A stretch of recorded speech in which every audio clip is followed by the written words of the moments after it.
Hi, I'm Jacob from Echo Skates. Today I'm gonna do a deep dive on all the choices we did creating the skate, dimensions, components, and all the technical details. Going into the design process of creating the skate, we start with a reference shell size. And for us, that was a UK 7.8 or an EU 41-42. And therefore, as this was the reference size when we started to create all of the components and choose the dimensions of the skate, I will be referring to this shell size throughout this video. So when you hear me mention some dimensions, this is in reference to this specific shell size.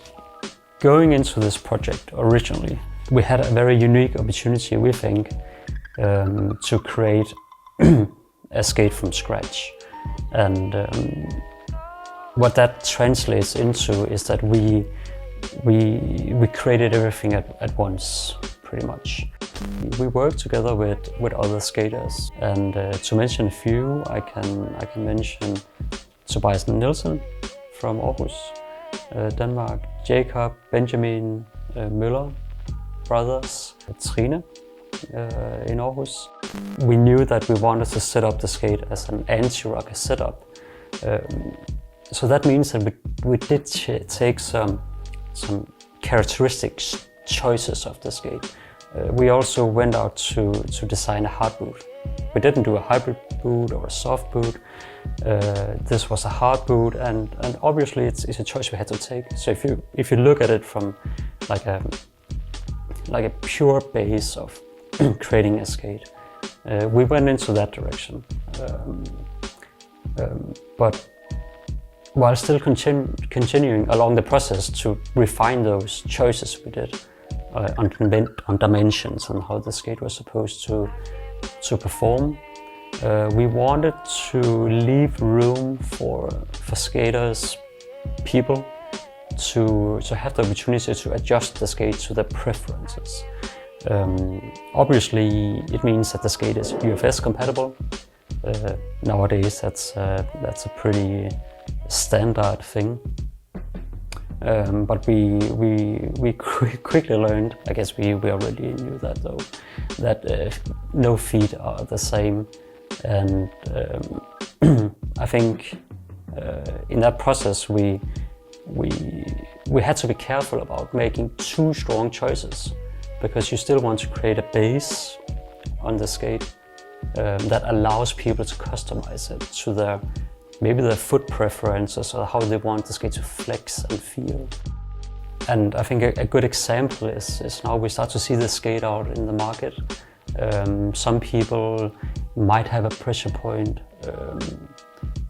at one place. Some people might find a cuff position to be a bit more difficult on top sides. So for us, it was important that the end product, the final production product, had that room for adjustment. So it pretty much means that we wanted to create a neutral skate with some strong design opinions, of course, but still leave people to troubleshoot and adjust the skate and make that work within the scope of this entire skate. Right? That's part one. Happy with all that? Yeah, I think so. Okay, so part two, and here in part two I'm gonna break down each component, and I'll try to explain as much as I possibly can about material choice, dimensional choice, and why we designed the things as we did. I'm gonna start with the cuff, move on to the shell, sole plate, frame, and then do a deep dive into hardware, and afterwards talk about the liner. So first of all, the cuff. We wanted to create a cuff that is flexible but still supportive and allow movement. We went for a very subtle V-cut in the cuff. It helps with flexibility. It also helps with a bit backward flex. without making the cuff too unstable. When it comes to material choice for this, this cuff, it's a 30% recycled plastic. And on top of that, we went for a very high grade TPU composite. It means that the cuff is handling very good in both cold and warm climates. We look inside the cuff. We cut out as much plastic as we possibly could in these housings. Something we worked quite a lot with along the way was to make sure that the tolerances in the plastic was absolutely perfect. So when you open the cuff and you look into the hardware slots, there's almost no space, and it means that the hardware will not move around when you work with it. So it sits completely flush, and it's actually something that I don't think a lot of people will notice, but it makes a very big difference, especially if you work with the hardware. And it took quite a lot of weeks to refine.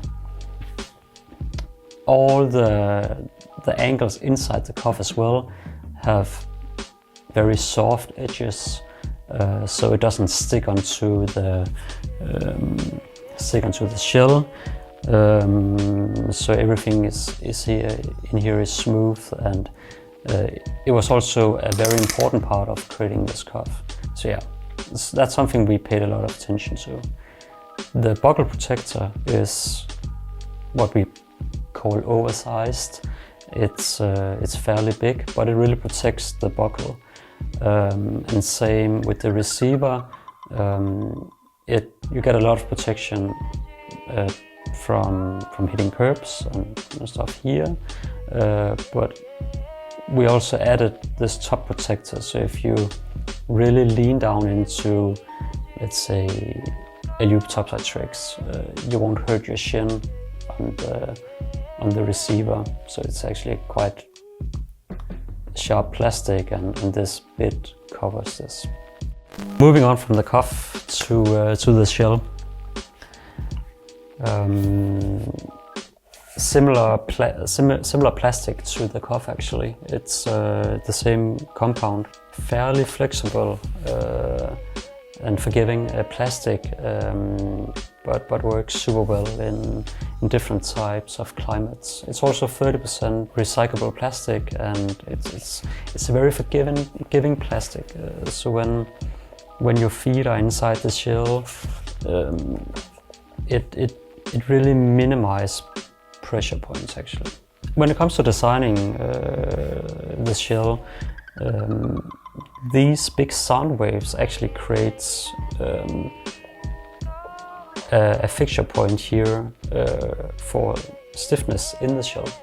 So not only does this have like a design purpose, but they also, like a visual design purpose, but they also create more support for the forward flex in the skate on both sides, so the skate thickens up a bit.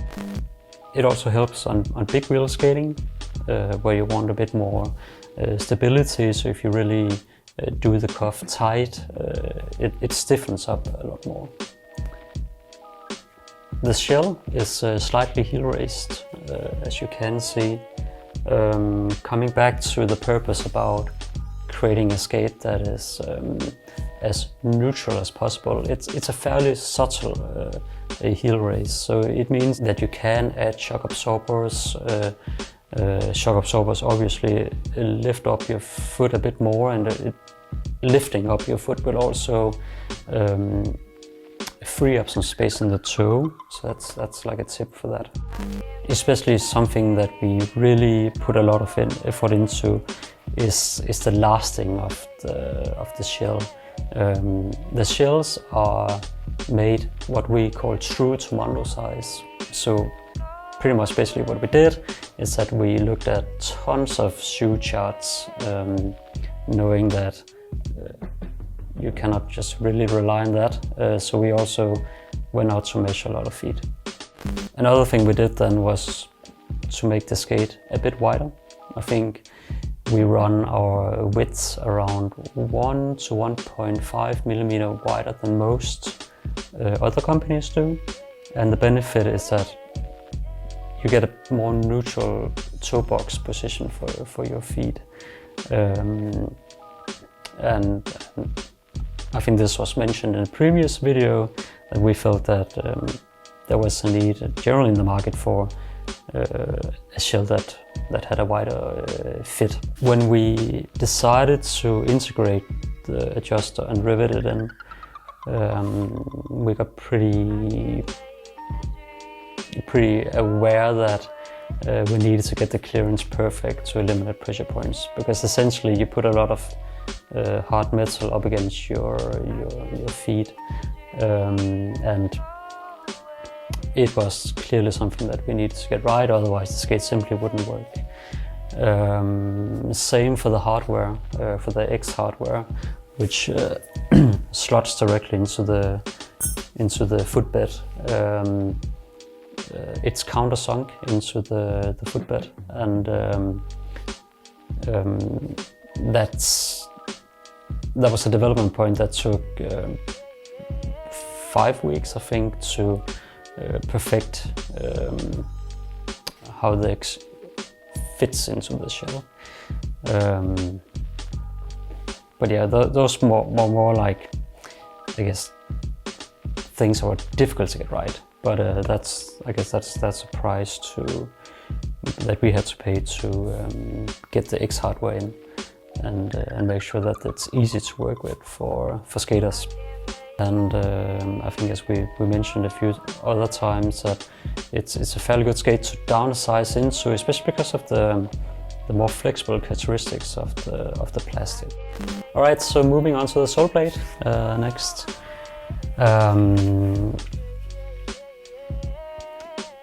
Material choice, we went for 100% recycled nylon composite.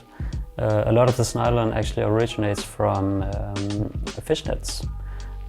So as a fun side comment, a lot of you guys will be grinding on old fishnets. It's pretty funny. But actually the composite also really creates for a fast sliding sole plate. What 100% goes into the sole plate in terms of exact materials is a factory secret, so I mean, cannot really get into that, but luckily it slides super fast. Of course, it's something we had to test a lot. But based on the UK 78 EU 4142, it's a 35mm wide outer plate and a 25mm wide inner plate.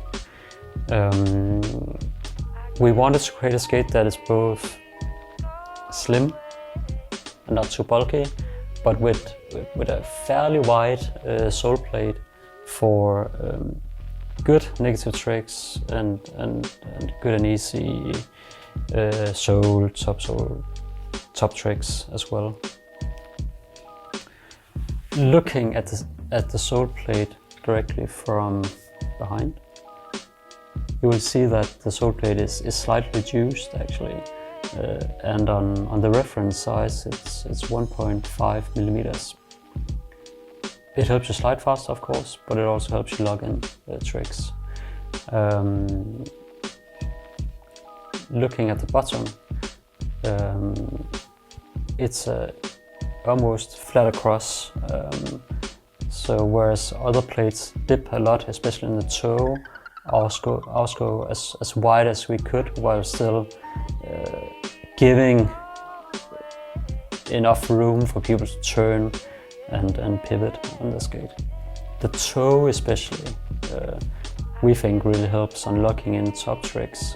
And if you do Royale-based tricks, especially on curbs, it helps you balance a bit more. It's a more stable reference point on the toe.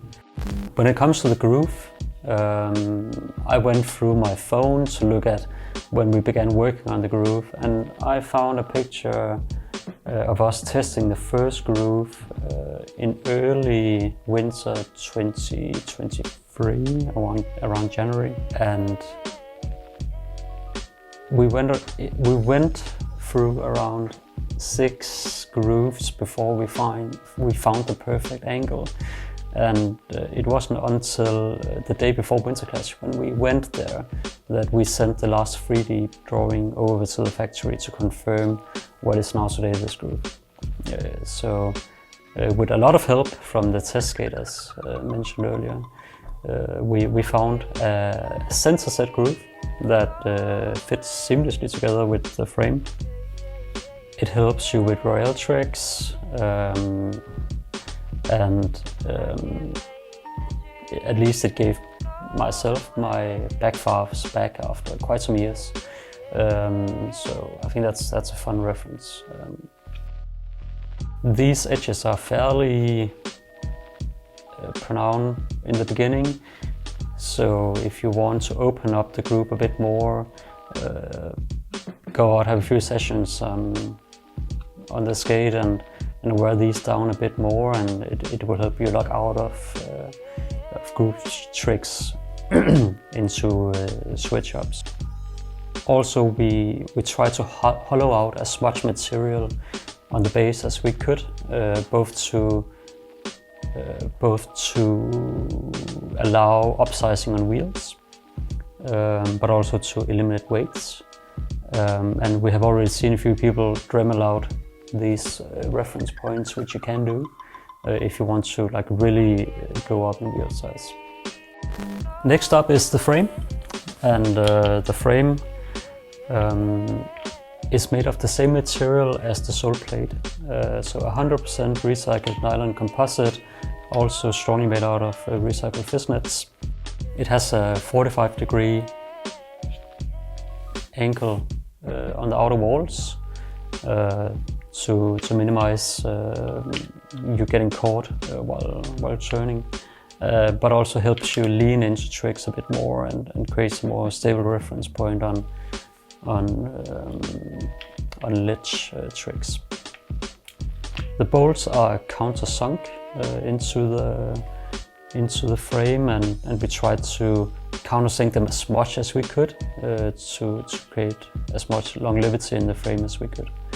The H-block is wide and rounded, so it should help you lean into tricks, but also gives you enough space to do fast slides and get you really stable on tricks if you want to do that.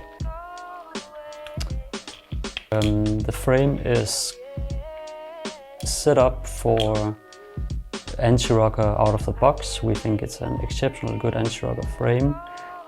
It can be set up with 4x58mm wheels, and we try to remove as much material here as we could. It's a UFS frame, and you will always have the UFS bolt sticking out from beneath, so it does create some limitations when talking wheel sizes. Inside you'll find the aluminum spacers, which helps spin the wheels faster, create less friction. And between the wheels we created these sidewalls that stiffens up the frame. You cannot squeeze the frame together. It helps with power transfer, but it also helps with generally stiffing up the frame. And it makes a more responsive ride experience. Alright, so next up is hardware, and I'm gonna start with the Echo X hardware, which we created specifically for the Echo Verve skate. It's 1.5mm thick bridge hardware that slots into the sole of the skate. We wanted to create a hardware that was simple to use, so in fact you can undo the bolts just with one hand, and it just slides down and it sits. And then you can work with the hardware. The nature of the X hardware also allows for more power transfer actually. So as we created these walls into the frame to stiffen up the frame. The X hardware also works to stiffen up the shell bottom, and it's therefore both easier to work with. It's because of the thickness and because it's hardened steel. It doesn't really strip. So it's not even just a very strong hardware, but it's also doing a job in transferring power into the shell. And because it's a hardened material, it does put a lot of pressure on the bolts. So we had to work with our hardware supplier to fine-tune the actual bolts that goes into this. Because the hardware won't strip, it will be the bolts. And of course we couldn't have bolt stripping. So we tested a lot of widths on the bolts. We also made sure to do reinforced bolts, and we think it ended up being a super strong connector throughout the skate. The cuff bolts were specifically designed to slot into the cuffs. So yeah, the bolts were specifically designed to slot into the cuff, and since we opened up a mold for these particular bolts, we could also add some wordings into it, which makes the bolt unique. So that's pretty funny. We know that loose cuff bolts are pretty annoying, and you don't want to drop a bolt. And we think this bolt actually locks into the plastic quite well, and at least we heard that it's minimal how many people experience the bolts come loose. For the hardware, for the cuff bolt adjuster, this base plate is riveted directly into the shell, as you see here, and it is then locked into this adjuster plate that goes in here, and it's a really easy way to customize how the skate performs and feels. So in the lowest setting, you'll get more support in the skate, because it stiffens up the cuff and the shell. And in the medium and top, you will get more flexibility. So if you maybe struggle with top sides, try to move the cuff up a bit, you'll get some more flexibility in the skate.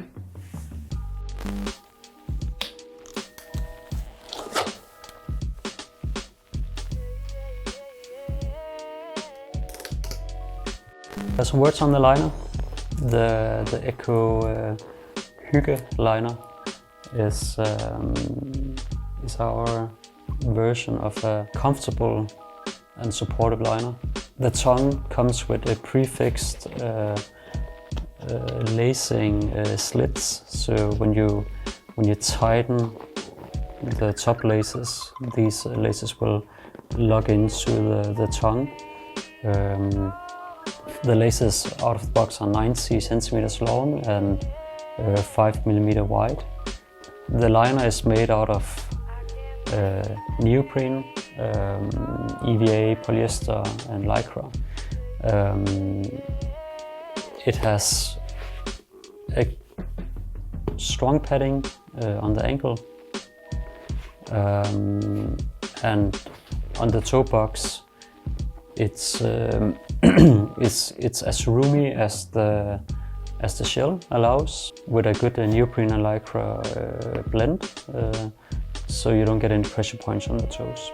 On the bottom of the liner you'll find a 1.8 millimeter heel patch that lifts the foot up a tiny bit and works as a shock absorber. It's removable, so if you don't like it you can take it out. If you want to run the liner without this and maybe add a different shock absorber, you can do that too. So there is a room for customization here.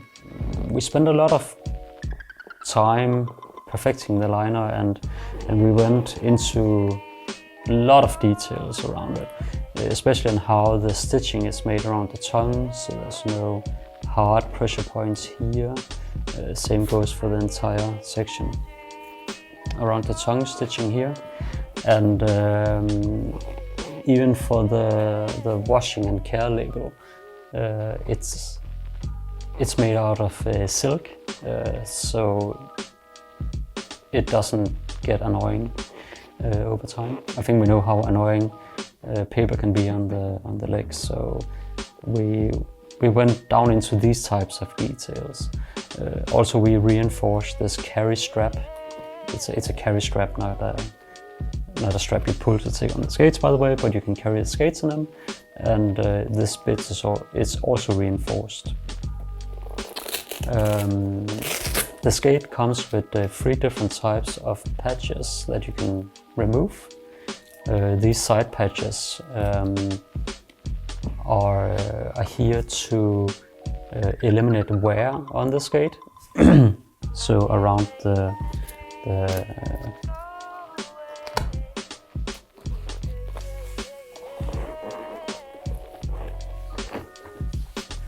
so around these points here, the liner will be protected, and it also minimizes pressure points from the plastic.